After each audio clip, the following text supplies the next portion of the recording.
Les forces armées de la République démocratique du Congo portent à la connaissance de l'opinion tant nationale qu'internationale que dans la nuit du 27 au 28 mars 2022, le M23, soutenu par les forces de défense du Rwanda, les RDF, a mené des incursions et attaqué les positions des FARDC de Tchanzu et Runyonyi dans les territoires de Rutshuru.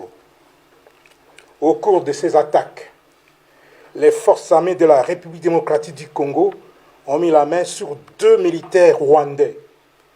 Il s'agit de l'adjudant Habyarimana Jean-Pierre, matricule AP de 27 779, et du soldat de rang Uwajeneza Muhindi John alias Wadje.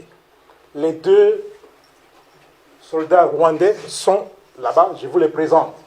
Ça, c'est l'adjudant Habyarimana. Et l'autre là, c'est le soldat de rang appelé Uwajeneza Muhindi John. Ce sont les 2 qui ont été capturés au combat dans les territoires de Rutshuru. Tous sont du 65e bataillon de la 402e brigade d'infanterie des forces de défense du Rwanda.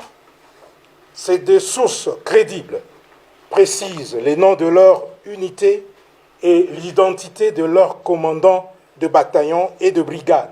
Le 65e bataillon et la 402e brigade, commandés respectivement par le lieutenant-colonel Rurindo Joseph et le général Nkumbito Eugène, sont basés à Jarama, au camp militaire Kibungo, au Rwanda. Au regard des informations fiables fournies par ces 2 sources crédibles, les FARDC s'interrogent sur le sens de la mutualisation des efforts en vue des opérations conjointes avec un partenaire qui ne respecte ni ses engagements vis-à-vis de la RDC, encore moins sa propre parole à l'occasion des différentes rencontres et échanges entre leaders à tous les niveaux.